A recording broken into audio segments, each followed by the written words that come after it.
ninyo ang Panginoon. Mahaba ang ating Ebanghelyo. Pangalawang Ebanghelyo. Ay shorter version pa yun. Kung tutusin. Yung ating ginamit ngayon. Pahayag ng pagkilos na ating simula na mahal na araw. At napansin natin mo alin doon maraming pagpasok ni Jesus sa Jerusalem. So bahagi mo, mayroon tayo every Mass, ay mayroon tayo pagkabasbas ng palaspas. Pero mayroon tayo tinatawag ng Grand Procession. Bukas po yun. At kung nyo mapapansin, may 4 na kulon. Ano yung 4 na kulon? Mayroon bang may alam sa inyo? Bakit 4 na kulon? Yung 4 na kulon. Hindi. So bahagi yun. Yun ay kung tutusin na itawag natin din. Istasyon. Istasyon. Meron tayong istasyon ng bus. Bahagi ko yun. Meron tayong luma at saka bago. Tawagin ng scriptural. Ito rin ay kung tawagin natin ay istasyon ng maraming pagpasok ng Jesus. Hindi lang natin ginagawa kasi yung ground, yun ay bukas. Hindi na magsimula. Kaya ginamit na rin natin kasi yung stage na gagamitin bukas. Ginamit na rin natin. Yung 4 na po yung istasyon. Una, yung bahagi ko ng una natin pagbasa. Yung announcement na si Jesus ay darating. Siya ay darating. Pangalawa, ay ang mismong pagdaan ni Jesus sa pagtungo ang pagpasok niya sa Jerusalem. Pangatlo, ay hindi lang basta pagpasok, hindi lang maraming. Itong pangatlong istasyoner, yung pagkilala. Pagkilala na alin. Anong sinisigaw ng tao? Hosana sa anak ni David. So, pagkilala na alin. Na ito, si Jesus, ay hindi lang basta isang tao na pumapasok sa Jerusalem. Ito po hinahintulad sa mga tawagin natin, yung mga hari, mga impero, yung maraming pagpasok sa siyudad. Ito ay pagkilala natin sa Jesus, ang hinihintay na Mesiyas. Ang tawag na natin ay anak ni David. Isa sa mga titulo na ginagamit ng Mesiyas. So, pinapahayag ito ang hinihintay na tagapagligtas. Yung pang-4 ay alin? Pagpasok mo sa templo. So yung pang-4 na kulong, so hindi siya pumasok sa palasyo, pumasok siya sa templo ng Jerusalem. So, in passing lang, at least dapat malaman, yung istasyon na kung yung makita ay bahagi rin ng ipinamanig namin sa unang gospel.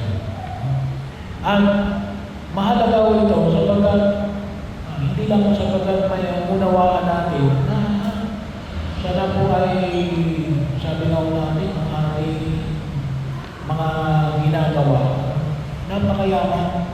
Yan ang dapat ay naunawaan natin at yung hamon ngayon ay alin. Magpaniwalag natin. Kaya ako sinasabi sa inyo, hindi ko malaman na ako lang ang may alam.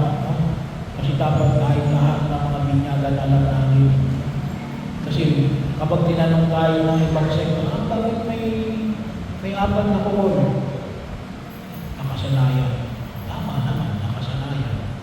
Pero hindi lang yan nakasanayan. Yan ay istasyon ng pagpasok ng Jesus sa Jerusalem. So bahagi ko yan na makita ko natin na ipinahayag namin sa unang gospel namin sa araw na ito. Pero yung nagtutulong ko nais na kunin yung ating pagninilay sa araw na ito. Kasi yung mga palaspas na yan, na gamit-gamit namin, ay pagkakataon mo sa nakita namin. Hindi lang mo yung palaspas na yan. Yan ay kailangan natin gamitin. Kaya nga ating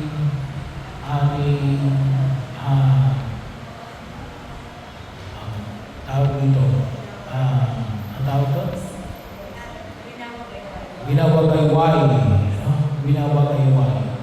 Nang pagkilala natin, si Jesus ang aking Diyos. Kabaligtaran niya ng ating ikalawang ebanghelyo na sabi nga natin, short version na yun, pero mahaba. At makilala na natin kalimitan ng mga ebanghelyo natin ngayong panahon ng malas na mahaba. Pero ito ay pagkapahayag na nagpasyon na Jesus. At sabi nga natin, kabaligtaran, bakit nakita natin dito sa ikalawang ebanghelyo? Anong sinisigaw ng tao? Kabaligtaran kung sinisigaw doon sa una, kung saan sa natin gabi. Anong sinisigaw nila? Impako sa krus. Impako sa krus. Bagaman po alam natin na yung pagkapako na Jesus ay nagtulong sa atin ng kaligtasan. At yun ay nagkaroon na ng kaganapan almost 2,000 years ago. Pero sa lang, makita natin na itong ating mga palaspas, yung mga palaspas na dala-dala nito, ay maging bahagi. Hindi po yan anting-anting. Yan po yung tawagin natin yung mga sacramental. Bahagi yun ang magkatulong sa atin sa kabanalan. Parang holy water din mo yan. Bahagi yun yun. Sana yun ay makita natin. Pagkilala na kapag ginawakan yan at pinagkawaway ninyo, ay magpaalala sa inyo. Si Jesus ang aking Diyos. Si Jesus ang aking Diyos. Siya ang aking tagapagligtas. Iniligtas ako na Jesus. Ginagabayan ako na Jesus. Yan ang lakas na nawala yung makita ko natin. Na yung kapanahunan na ito, na lalo-lalo na ngayong panahon ng krisis. Pero bahagi yung kutusin tayo na hindi na panahon ng krisis. Na nakita natin, hindi lang yung krisis ng oil. Kasi kumisan mo kasi nakikita natin isang medyo naging bahagi yun ng aming pagninilay kung yung maalala. Yung isang 22 years old na Spaniard na mercy killing, euthanasia. Kasi sa kanila, ligan. Yung ang gusto ng mamatay, ay meron silang tinatawag ng mercy killing.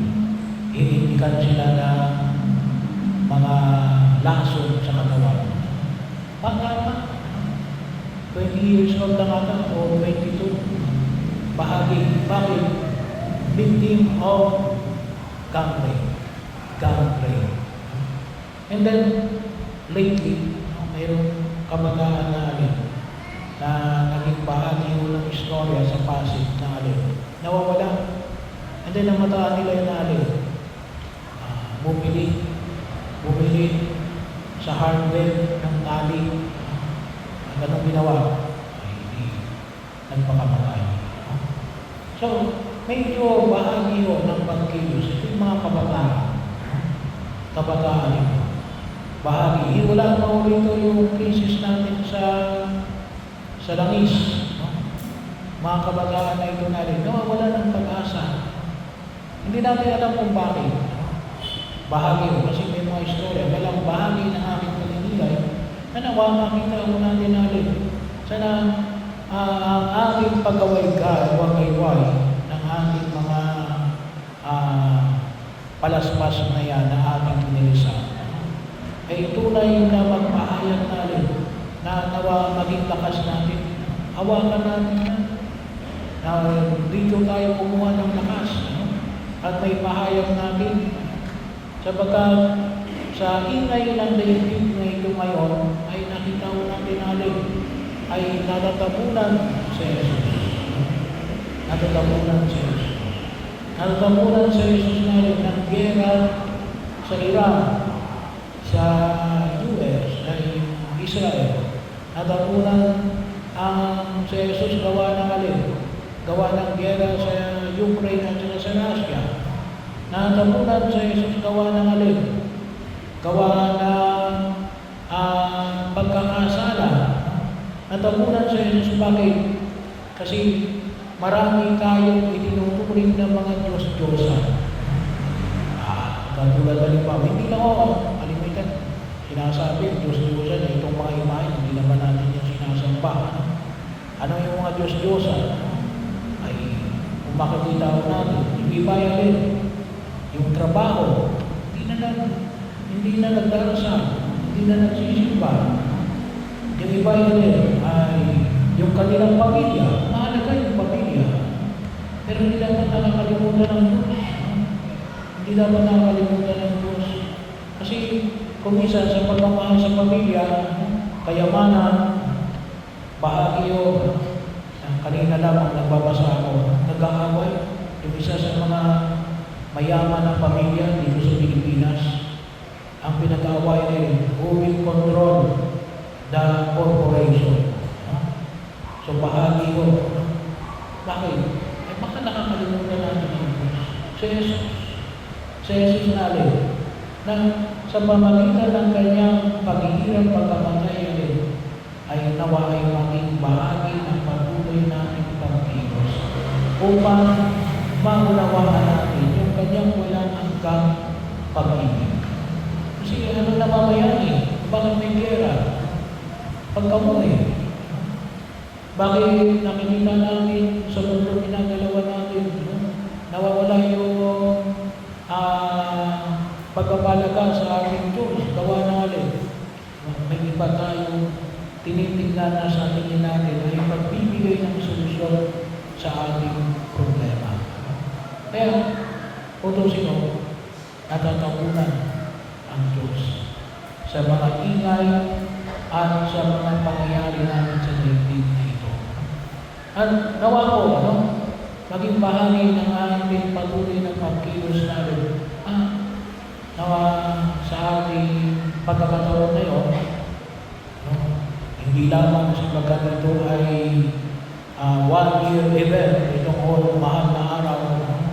Pero tunay natin ito na lang maniwala tayo na rin yung may kapangyarihan na mapatigil ang anumang uri ng digmaan dahil sa panalangin. Sakripisyo, bahagi ko yun kung saan ay makita natin. Kanina, sabi ko, simple lang, kasi naglilinis. Nakagan mo mga langgam, kasi yung isang puno ay puno ng langgam. Sabi ko yun, ay alay natin ito, para saan? Sa mga tao humihingi sa atin ang ating panalangin, sa mga may sakit. Sa bahagi na kung saan ay makita natin ang patuloy ng pagpapaspas ng buong iba. Pagtibayin natin yung aming mga gawain at tulad ng ipinamanid ko, dapat hindi yung afterthought, hindi yung halimbawa, kanina, halimbawa ko ay bahagi, kahapon, Biyernes, ay abstinence, hindi pagkain ng karne. Sana, hindi ako kakain ngayon ng karne kahit na may chicken, joy, dyan sa gitna. Bakit? Ialay ko. Kinakailangan yung pag-aalay natin ay hindi afterthought, present ko. At yun yung bahagi ng pagkakataon na kung saan ay tunay na tayo yung pag-away natin ng ating mga palaspas. Makasunod tayo sa daan na tinahak ni Jesus. Makita natin, alam na Jesus natin, ito yung paraan ng Ama na magtutulong sa kaligtasan sa sangkatauhan patungo sa Jerusalem. Pero bakit? Kasi nais niyang ialay ang kanyang sarili. Nawa, ngayong panahon na ito ng Kwaresma, at hindi lang sana ngayong panahon ng Kwaresma, no? Palagi namin maging handog ng ating sarili at pag-aalay ang anumang hirap na dinaranas natin bilang isang uri ng panalangin handog. Tawag ko nga dito ulit, the modern burnt offering, pagsusunog ng handog. No? Nahirapan tayo sa ating mga problema na inaharap, itulong natin sa Diyos, itunalangin natin sa Diyos. Let us offer it natin, pakikiisa natin kay Kristo na pako sa krus, na nagdulot ng kaligtasan sa atin, gawa ng